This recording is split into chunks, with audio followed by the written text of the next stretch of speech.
किस तरह से हम लोग पानी को यूज करें कि पानी वेस्ट ही कम हो। ये हमारे लिए सबसे इम्पोर्टेंट पॉइंट है कि हम लोग घरों में जो पानी सबसे ज़्यादा फ्लश में यूज़ करते हैं, उस पानी को अगर हम फ्लश में दो बॉटल पानी भर के डाल दें तो फ्लश में जाने वाला पानी कम हो जाएगा। या घरों का जो वेस्ट वाटर है, सब्जी को जो हम लोग धोने में यूज़ करते हैं, उस पानी को हम लोग फ्लश में यूज़ कर लें। और अगर जापान में आप देखिए तो वहाँ पर क्या होता है, फ्लश के साथ ही ऊपर हाथ धोने का भी सिंक लगा होता है। वहाँ पर पहले सिंक में हाथ धोते हैं, वही पानी फ्लश में इकट्ठा होता जाता है और बाद में फ्लश के लिए उसी पानी का यूज़ करते हैं।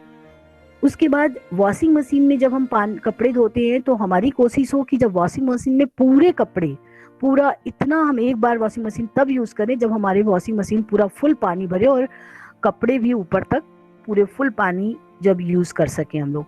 सिर्फ 4 और 5 क्लोथ्स के लिए हम लोग वॉशिंग मशीन को यूज़ ना करें।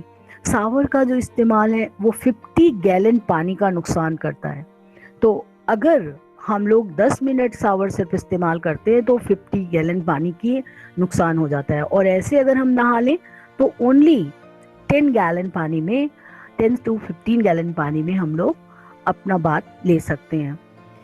और जब हम लोग अक्सर क्या करते हैं कि ब्रश यूज़ करते हैं तो ब्रश करते समय नल को खुला छोड़ देते हैं, तो उस समय भी हम पानी को वेस्ट होने से बचा सकते हैं। हम लोग मग का यूज़ करें और उससे जो है पानी को माउथ वॉश करने में यूज़ करें। नल बंद करके भी जब हम ब्रश करेंगे तो लगभग पानी जो है वो 0.25 गैलन का यूज़ हो पाता है। तो ये पानी का इम्पोर्टेंस है और जिससे हम पानी को बचाने में भी मदद कर सकते हैं। और अगर ऐसा नहीं करेंगे तो आने वाले समय में हमें इस तरह के सूखे की जो दृष्ट अभी कुछ जगहों पे राजस्थान और झांसी में दिखाई देते हैं, जो ड्रॉट एरिया है, वो हमारे आसपास भी इस तरह की ड्रॉट कंडीशन दिखने लगेगी। और हमारे लिए कल्टीवेशन जल ही नहीं हमारे पास से डिसअपियर हो जाएगा, बल्कि जो हमारे भोजन है वो भी पानी के ही द्वारा उगते हैं। वो भी क्या है जो है वो हमारे उनका जो उत्पादन है कम हो जाएगा। फिर हमारे लिए फूड क्राइसिस भी स्टार्ट हो जाएगी। यानी जल संसाधन से जो हमारे भोजन के संसाधन हैं और जो दूसरे एनिमल्स हैं और प्लांट्स हैं उन्हें भी पानी चाहिए, उनकी भी संख्या और उनके जो कल्टीवेशंस हैं कम हो जाएंगे, जिससे कि हमारे आने वाले समय में ये समस्या और बढ़ जाएगी। एंड पानी की जो खपत है आने वाले समय में 6 गुना बढ़ने वाली है, क्योंकि जो हमारी जनसंख्या है वो लगभग 3 गुनी हो जाएगी 21वीं सदी में। तो जो हमारी रिक्वायरमेंट है, जो पानी की खपत है, वो 6 गुना बढ़ जाएगी। तो हम इस समस्या को जो लगातार गंभीर होती जा रही है, उसको सिर्फ अगर हम सॉल्व कर सकते हैं तो हम ही लोग सॉल्व कर सकते हैं, गवर्नमेंट बेनिफिट का नहीं। हम लोग अपने डेली लाइफ में अगर वाटर कंजर्व करते रहे तो जो आने वाला समय है उसमें पानी क्या हो जाएगा, स्टोरेज हो जाएगा। और अगर पानी स्टोरेज होता गया तो हमारा वाटर टेबल क्या होगा, रिच हो जाएगा। वाटर टेबल रिच हो जाएगा तो कभी भी ड्रॉट की कंडीशन हो ही नहीं सकती। लेकिन ये जो प्रॉब्लम जिसका हम लोग डिस्कशन कर रहे हैं, ड्रॉट कंडीशन की, वो कई देशों में जो है वो शुरू हो गई और लगभग पानी वहाँ के जमीन के नीचे से खत्म हो रहा है। इसको हम लोग एक और नाम से जानते हैं, water discharge. Water table discharge हो रहा है। जब पानी अधिक होता है जमीन के नीचे तो उसे हम लोग कहते हैं वाटर टेबल डिस्चार्ज हो रहा है, और जब पानी जमीन के नीचे का गायब हो रहा है तो उसको हम लोग कहते हैं वाटर टेबल डिस्चार्ज हो रहा है। और जब पानी इंप्रूव होता है, नीचे जमीन के नीचे पानी इकट्ठा हो जाता है, तो उसे हम लोग क्या कहते हैं, वाटर टेबल रिचार्ज हो रहा है। तो मेजर प्रॉब्लम आज की जो है वाटर टेबल डिस्चार्ज होने की है, और जिससे हमें सारे रिसोर्सेज हमारे बिना पानी के किसी रिसोर्सेज को हम यूज नहीं कर सकते, हमारी लाइफ नहीं रह सकती, जरूरत है। तो ये जो तरीके हैं हम पानी की जो जरूरतें हैं वो हम लोग पूरा कर सकते हैं। और देखिए पॉपुलेशन लगातार बढ़ती जा रही है, लेकिन वाटर के कोई भी नए रिसोर्सेस नहीं बढ़ रहे हैं, आप सभी जानते हैं, है ना। जो लेक पहले थी वो आज हैं, जो रिवर पहले थी वो आज ही है। इवन की जितने भी साधन थे उनमें बहुत सी नदियां तो ऐसी हैं जो समाप्त हो गई। नई नदियों की उत्पत्ति तो नहीं सुनी होगी आपने, लेकिन आपने सुना होगा कि बहुत सी नदियां पहले थी जो अब नहीं है, डिसअपियर हो गई। तो पानी के नए रिसोर्सेज तो उत्पन्न हो नहीं रहे हैं, रिसोर्सेज तो फिक्स हैं, लेकिन पॉपुलेशन कंटिन्यूअस बढ़ती जा रही है। और इस कंटिन्यूअस पॉपुलेशन बढ़ने से जो हमारी डिमांड है पानी की वो लगातार बढ़ रही है, लेकिन रिसोर्सेज जो हैं वो स्टेबल है। तब हम कैसे उस स्टेबल रिसोर्सेज को परसेंटेज बढ़ाएं ताकि जो बढ़ी हुई जनसंख्या है उसके पानी को वो प्रॉपर तरीके से मिल सके और वो उसे यूज कर सके। ठीक है, तो जो वाटर क्राइसिस है उस वाटर क्राइसिस को हम लोग सिर्फ एक ही समस्या, एक ही सल्यूशन है उस वाटर क्राइसिस का, वाटर कंजर्वेशन। अब वाटर कंजर्वेशन हम लोग कैसे करें कि हमारी रिक्वायरमेंट भी पानी की पूरी हो जाए और वाटर कंजर्व भी हो जाए। वाटर कंजर्वेशन का जो मेन पॉइंट है, सबसे पहले हम लोग वाटर कहाँ कहाँ वेस्ट होता है पहले वो एरिया पता करें। हम घरों में कहाँ वेस्ट कर रहे हैं, हम एग्रीकल्चर में कहाँ वेस्ट कर रहे हैं, हम इंडस्ट्री में कहाँ वेस्ट कर रहे हैं, एंड पॉल्यूशन के द्वारा कितना वाटर वेस्ट हो जा रहा है, लीकेज कहाँ कहाँ हो रहा है, और रेन वाटर को हम लोग पानी कैसे कलेक्ट कर सकते हैं, और हम जमीन के नीचे के वाटर टेबल को कितने तरह से रिचार्ज कर सकते हैं ना। ये इन प्रॉपर कॉन्सेप्ट को अगर हम सब जान जाएं और कंटिन्यूस हम लोग अपने आसपास, जैसे हमारे घरों में खेती होती है तो हमारे जो ग्रैंडफादर है, मदर है, वो सब इस एग्रीकल्चर वर्क में इन्वॉल्व हैं, तो सबसे पहले जो वाटर वेस्टेज है एग्रीकल्चर वर्क में उसको हमें रोकना होगा। एंड जब हम रोकेंगे तो वाटर कंजर्व होगा। तो reduce the water wastage in agricultural work, ताकि हम लोग डेली जो पानी का एग्रीकल्चर वर्क में हम वेस्ट को रोकेंगे तो उससे पानी कंजर्व होगा। दूसरा, reduce the water wastage in industrial work. Industrial work में भी बहुत पानी वेस्ट होता है, तो वहाँ भी ऐसी टेक्निक्स अब आ गई हैं बहुत सी इंडस्ट्रीज में जिससे कि पानी के वेस्टेज को कम किया गया है। फिर reduce the water wastage in the home. Home में अभी हम लोगों ने देखा कि हम लोग टॉयलेट में, कपड़े धोने में, जमीन साफ करने में, फ्लश में और किचन में वेजिटेबल को धोने में बहुत सा पानी यूज करते हैं। उस पानी को हम लोग रीयूज कर सकते हैं, खास करके हम फ्लश में, और अगर हमारे यहाँ किचन गार्डन है तो उन गार्डन में हम लोग अपने उस वेस्ट वाटर को यूज कर सकते हैं। तो सबसे पहले जो हमारी घरों में जितना वेस्ट वाटर है और खास करके धोने में, सफाई करने में जो वाटर हम यूज करते हैं, अगर उस वाटर को हम लोग वेस्ट होने की जगह उसका 50% वाटर भी अगर हम लोग रीयूज कर देते हैं तो हमें किसी रिसाइकलिंग ट्रीटमेंट प्लांट की जरूरत नहीं है, हम लोग उसे खुद ही अपने लेवल पे रिसाइकलिंग कर रहे हैं।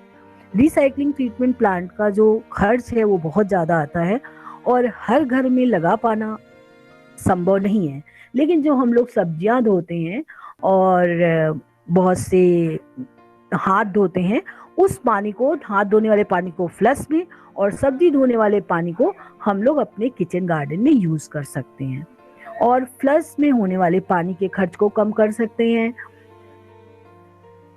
ठीक है, एंड शावर में होने वाले पानी को उससे अवॉइड करके उसमें जो पानी का खर्च हो रहा है उसे कम कर सकते हैं। इंडस्ट्रियल के जो वाटर वेस्टेज है उसको भी कम कर सकते हैं। घरों के वाटर वेस्टेज के हम लोगों ने इतने तरीके, ये आप सभी बहुत से स्टूडेंट ऐसा करते हैं कि वो घरों में पानी का वेस्टेज कम करने की कोशिश करते हैं। फिर जब इतने के बाद हम लोग क्या करेंगे, जितना भी वेस्ट वाटर है बड़े इंस्टीट्यूट का या इंडस्ट्रीज का या किसी बहुत बड़ी फैक्ट्रीज का, उसे हम लोग रिसाइकिल कर देते हैं। जैसे कि हमारे IMS इंजीनियरिंग कॉलेज में भी हम लोग जो है, जो वेस्ट वाटर है उसकी रिसाइकलिंग की जाती है। यहाँ पे रिसाइकलिंग ट्रीटमेंट प्लांट है और उस रिसाइकलिंग वाटर को हमारे यहाँ जो है वो क्यारी में, गार्डन में, डिफरेंट वर्क में, खास करके धोने के लिए, जमीन साफ करने के लिए उसको यूज किया जाता है। और जो ये रिसाइकलिंग होती है 2 लेवल्स पे होती है। एक तो रिसाइकलिंग ट्रीटमेंट प्लांट के द्वारा, ट्रीटमेंट प्लांट एक 1 लेवल का होता है और एक 3 लेवल का होता है। 3 लेवल का ट्रीटमेंट प्लांट होता है तो उस पानी को रिसाइकलिंग के बाद हम पीने में भी यूज कर सकते हैं।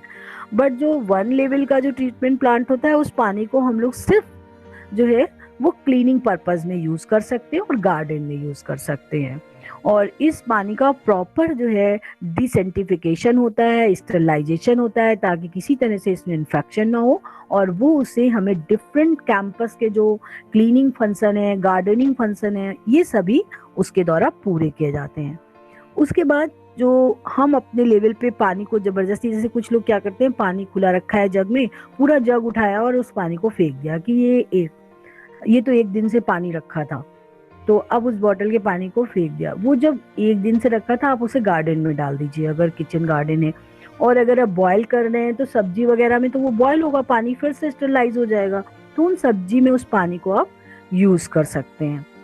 उसके बाद जो सबसे ज्यादा घरों में हम लोगों के से पानी जो बर्बाद होता है, वो लीकेज से होता है।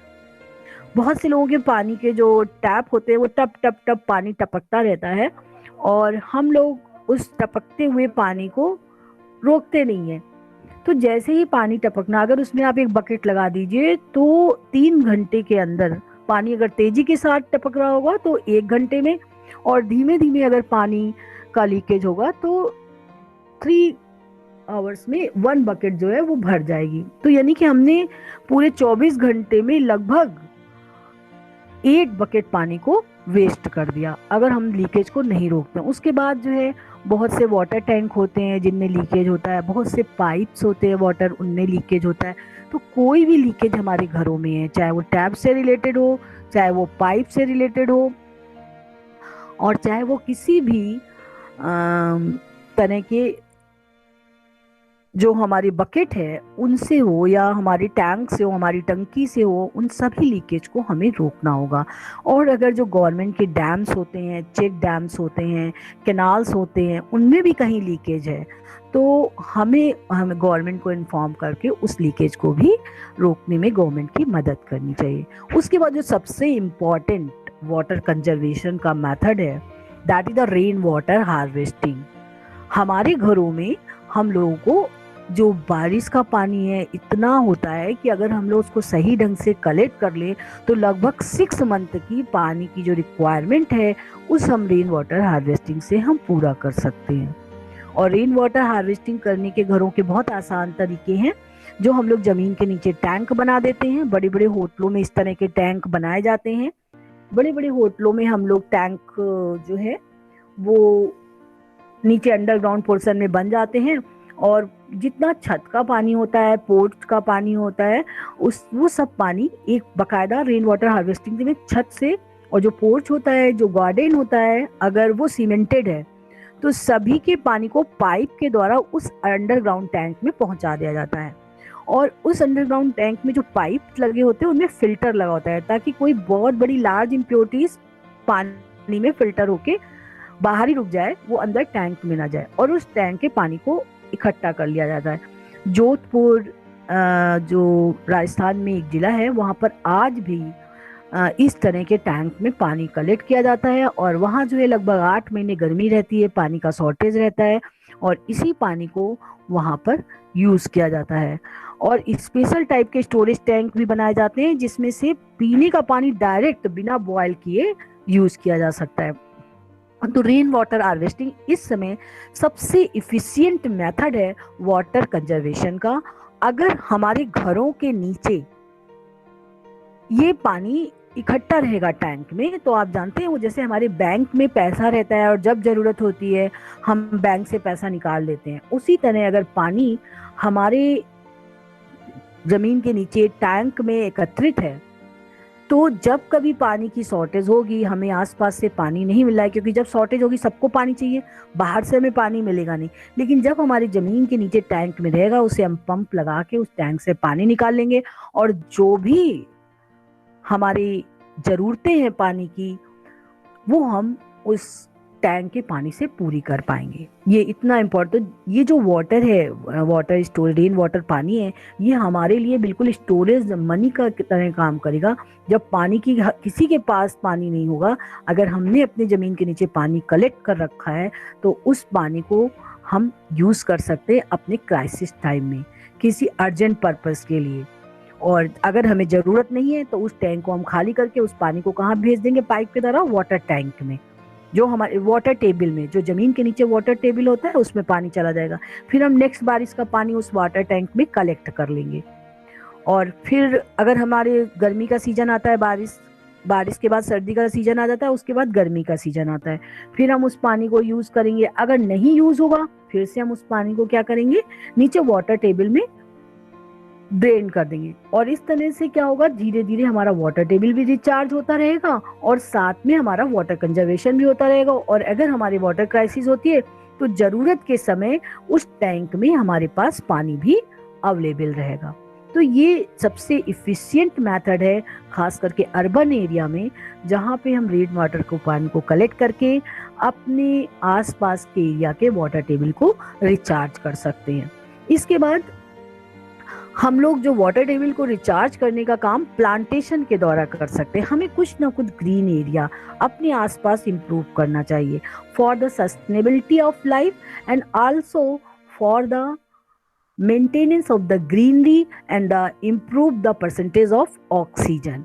क्योंकि प्लांट्स के प्लांटेशन और एफॉरेस्टेशन से हमें डबल फायदा होता है। एक तो हमारे रिस्पायरेशन के लिए फ्रेश ऑक्सीजन मिल जाती है, दूसरा जो हमारी मेन दूसरी रिक्वायरमेंट है, हमारे सांसों के बाद जो मेन हमारी बॉडी की रिक्वायरमेंट होती है वो पानी की होती है, और वो दोनों रिक्वायरमेंट हमारी प्लांटेशन से पूरी हो जाती है। प्लांटेशन एक तरफ से हमारे पानी, ऑक्सीजन की रिक्वायरमेंट भी पूरी करते हैं और फ्रेश ऑक्सीजन हमें अवेलेबल कराते हैं, और दूसरा हमारे वाटर टेबल को रिचार्ज करते हैं, जिससे हमें ज़रूरत के समय जो वाटर टेबल है उससे पानी अवेलेबल हो जाता है और ड्रॉट की कंडीशन धीरे धीरे क्या होती है, समाप्त हो जाती है। अगर हमारे नीचे वाटर टेबल में लगातार पानी इंप्रूव होता रहेगा तो ड्रॉट की कंडीशन के चांसेस जीरो हो जाएंगे, नील हो जाएंगे। और लार्ज लेवल पर जब प्लांटेशन होगा तो उसे हम लोग एफॉरेस्टेशन कहते हैं। इसमें हम लोग सिर्फ हेल्प कर सकते हैं, बट गवर्नमेंट और जो एनजीओज हैं, सोशल वर्कर हैं, वो सब हम उनके साथ मिलके एफॉरेस्टेशन प्रोग्राम्स को भी इम्प्रूव कर सकते हैं।